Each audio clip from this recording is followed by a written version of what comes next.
Alam mo ba na kumikita ng limpak-limpak na salapi ang mga Japanese farmer dahil lang sa square melon na ito, mga kahagardening?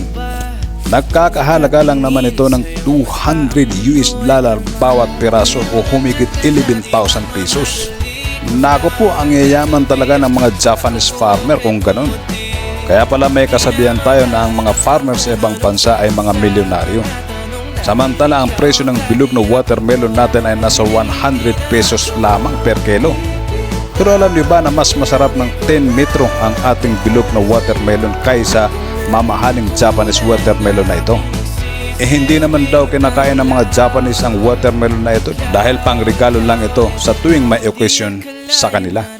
Ginagamit din ito sa tuwing may mga paligsahan sa kanila kung saan ginagantimpalaan ng malaki ang mga nananalo. O ikaw dyan, anong gusto mo? Bilog o square?